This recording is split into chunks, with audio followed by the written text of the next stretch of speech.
അങ്ങനെ കേരള നിയമസഭ ഇലക്ഷൻ്റെ റിസൾട്ട് മെയ് 4-ാം തീയതി വരും.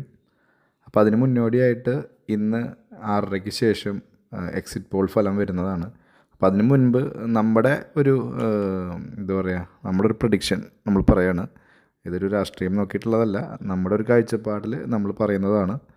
അപ്പോൾ നമുക്ക് കാസർഗോഡ് നിന്ന് തുടങ്ങാം. അപ്പോൾ കാസർഗോഡിൽ 5 നിയമസഭാ മണ്ഡലങ്ങളാണ് വരുന്നത് കേട്ടോ. മഞ്ചേശ്വരം, കാസർഗോഡ്, ഉദുമ, കാഞ്ഞങ്ങാട്, തൃക്കരിപ്പൂർ, അങ്ങനെ 5 സ്ഥലമാണ് ഉള്ളത്. അവിടെ ഇപ്പോൾ UDF ഒരു 3 സീറ്റും LDF 2 സീറ്റും കിട്ടാനാണ് സാധ്യതയുള്ളത്. രണ്ടാമത് വരുന്നത് കണ്ണൂരാണ്. കണ്ണൂർ വരുന്നത് തളിപ്പറമ്പ്, ഇരിക്കൂർ, അഴീക്കോട്, കണ്ണൂർ, ധർമ്മടം, മട്ടന്നൂർ, പേരാവൂർ, പയ്യന്നൂർ, കല്ലാശ്ശേരി, തലശ്ശേരി, കൂത്തുപറമ്പ്, ഇങ്ങനെ 11 എണ്ണമാണ് കണ്ണൂർ ജില്ലയിൽ വരുന്നത്.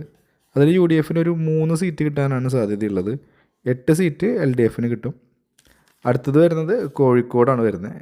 കോഴിക്കോട് വരുന്നത് ബാലുശ്ശേരി, കൊടുവള്ളി, കോഴിക്കോട് നോർത്ത്, കോഴിക്കോട് സൗത്ത്, ബേപ്പൂർ, കുന്നമംഗലം, ഏലത്തൂർ, കൊയിലാണ്ടി, പേരാമ്പ്ര, വടകര, നാദാപുരം, കുറ്റ്യാടി, തിരുവമ്പാടി, ഇങ്ങനെ 13 എണ്ണമാണ് ഉള്ളത് കേട്ടോ. അതിൽ 6 എണ്ണം UDF കിട്ടാൻ സാധ്യതയുണ്ട്. അതുപോലെ 7 എണ്ണം LDF കിട്ടാനാണ് സാധ്യത. പിന്നെ വരുന്നത് വയനാടാണ്. വയനാട് വരുന്നത് മാനന്തവാടി, സുൽത്താൻ ബത്തേരി, കൽപ്പറ്റ, അങ്ങനെ 3 എണ്ണം ആണ് വരുന്നത്. അവിടെ 2 എണ്ണം UDF 1 എണ്ണം LDF കിട്ടാനും സാധ്യതയുണ്ട്. അടുത്തത് വരുന്നത് മലപ്പുറമാണ്. മലപ്പുറത്ത് വരുന്നത് കൊണ്ടോട്ടി, ഏറനാട്, നിലമ്പൂർ, വണ്ടൂർ, മഞ്ചേരി, പെരിന്തൽമണ്ണ, മങ്കട, മലപ്പുറം, വേങ്ങര, വള്ളിക്കുന്ന്, തിരൂരങ്ങാടി, താനൂർ, തിരൂർ, കോട്ടക്കൽ, തവനൂർ, പൊന്നാനി, ഇവിടെ 15 എണ്ണമാണ് ഉള്ളത്. അതിൽ UDF 15 എണ്ണവും അതുപോലെ LDF 1 എണ്ണം കിട്ടാനാണ് സാധ്യതയുള്ളത്. അടുത്തത് വരുന്നത് പാലക്കാടാണ്. പാലക്കാട് വരുമ്പോൾ തൃത്താല, പട്ടാമ്പി, ഷൊർണൂർ, ഒറ്റപ്പാലം, കോങ്ങാട്, മലമ്പുഴ, പാലക്കാട്, ചിറ്റൂർ, നെന്മാറ, ആലത്തൂർ, തരൂർ, മണ്ണാർക്കാട്. അപ്പോൾ ഇങ്ങനെ 12 എണ്ണമാണ് ഉള്ളത്.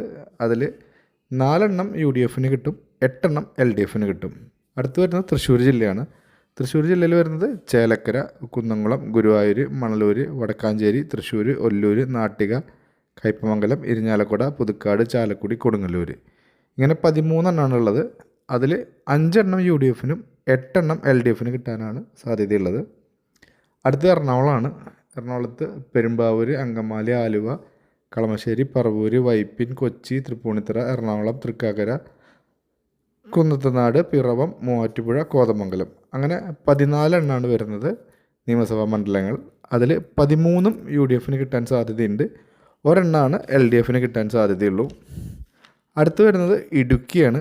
ഇടുക്കിയിൽ ദേവികുളം, ഉടുമ്പൻചോല, തൊടുപുഴ, ഇടുക്കി, പിരിമേട്, അങ്ങനെ 5 എണ്ണമാണ് നിയമസഭാ മണ്ഡലങ്ങൾ വരുന്നത്.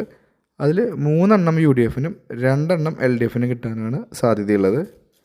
അടുത്ത് വരുന്നത് കോട്ടയമാണ്. കോട്ടയത്ത് ഏറ്റുമാനൂർ, കോട്ടയം, പുതുപ്പള്ളി, പാല, കടുത്തുരുത്തി, വൈക്കം, ചങ്ങനാശ്ശേരി, കാഞ്ഞിരപ്പള്ളി, പൂഞ്ഞാറ്, ഇങ്ങനെ 9 എണ്ണമാണ് വരുന്നത്. അതിൽ 6 എണ്ണം UDF കിട്ടാൻ തന്നെയാണ് സാധ്യത, 3 എണ്ണം LDF ആണ്. അടുത്തത് ആലപ്പുഴ. ആലപ്പുഴയിൽ വരുന്നത് അരൂർ വരുന്നുണ്ട്, ചേർത്തല, ആലപ്പുഴ, അമ്പലപ്പുഴ, കുട്ടനാട്, ഹരിപ്പാട്, കായംകുളം, മാവേലിക്കര, ചെങ്ങന്നൂർ, ഇങ്ങനെ 9 നിയമസഭാ മണ്ഡലങ്ങളാണ് വരുന്നത്. അതിൽ 4 എണ്ണം UDF 5 എണ്ണം LDF കിട്ടാനാണ് സാധ്യത വരുന്നത്. അടുത്തത് പത്തനംതിട്ട. പത്തനംതിട്ടയിൽ തിരുവല്ല, റാന്നി, ആറന്മുള, കോന്നി, അടൂർ, അങ്ങനെ 5 നിയമസഭാ മണ്ഡലങ്ങളാണ് വരുന്നത്. അതിൽ 3 എണ്ണം UDF കിട്ടാൻ സാധ്യതയുണ്ട്, 2 എണ്ണം LDF കിട്ടാനാണ് സാധ്യത. അടുത്ത് വരുന്നത് കൊല്ലമാണ്. കൊല്ലത്ത് വരുന്നത് കരുനാഗപ്പള്ളി, ചവറ, കുന്നത്തൂർ, കൊട്ടാരക്കര, പത്തനാപുരം, പുനലൂർ, ചടയമംഗലം, കുണ്ട്ര, കൊല്ലം, ഇരവിപുരം, ചാത്തന്നൂർ, അങ്ങനെ 11 നിയമസഭാ മണ്ഡലങ്ങളാണ് വരുന്നത്. അതിൽ 7 എണ്ണം ഈ പ്രാവശ്യം UDF പിടിക്കാൻ സാധ്യതയുണ്ട്, 4 എണ്ണമാണ് LDF അടുത്ത് വരുന്നത് തിരുവനന്തപുരമാണ്. തിരുവനന്തപുരത്ത് വരുമ്പോൾ വർക്കല, ആറ്റിങ്കൽ, ചിറയൻകീഴ്, വാമനപുരം, നെടുമങ്ങാട്, വട്ടിയൂർക്കാവ്, തിരുവനന്തപുരം, നേമം, കഴക്കൂട്ടം, കോവളം, നെയ്യാറ്റിങ്കര, പാറശാല, കാട്ടാക്കട, അരുവിക്കര, അങ്ങനെ 14 നിയമസഭാ മണ്ഡലങ്ങളാണ് തിരുവനന്തപുരത്ത് വരുന്നത്. അവിടെ 4 എണ്ണം UDF 10 എണ്ണം LDF കിട്ടാനാണ് സാധ്യത. അങ്ങനെ മൊത്തം നമ്മൾ കണക്ക് കൂട്ടുമ്പോൾ കേരളത്തിൽ 78 സീറ്റ് യു ഡി എഫിന് കിട്ടാൻ സാധ്യതയുണ്ട്. 62 എൽ ഡി എഫിനുള്ളൂ. ഇതൊരു ഒരു നോർമൽ ഫൈറ്റിൽ പോവുകയാണെങ്കിൽ ഉള്ള ഒരു പ്രഡിക്ഷനാണ്. ഇതൊരു ട്രെൻഡൊക്കെ ഉണ്ടെങ്കിൽ യു ഡി എഫിന് ഇതൊരു 85-90 വരെ എത്താൻ സാധ്യതയുണ്ട്. കുറേ സ്ഥലത്ത് ടൈറ്റ് ഫൈറ്റ് നടക്കുന്നുണ്ട്. അതുപോലെ NDA ശക്തമായ ഒരു പോരാട്ടം ഈ പ്രാവശ്യം നടത്തുന്നുണ്ട്. അവർക്ക് ഒരു മാക്സിമം നമ്മളിൽ പറഞ്ഞില്ലെങ്കിലും ഒരു 1-2 സീറ്റിനൊരു സാധ്യതകളുണ്ട്. അപ്പോൾ എന്തായാലും ഈ വർഷത്തെ ഭരണം ഒരു മാറ്റം ഉണ്ടാവാൻ സാധ്യതയുണ്ട്. അപ്പോൾ മിക്കവാറും അത് UDF ഭരണത്തിൽ വരുന്നതാണ് നമ്മൾ പ്രതീക്ഷിക്കുന്നു.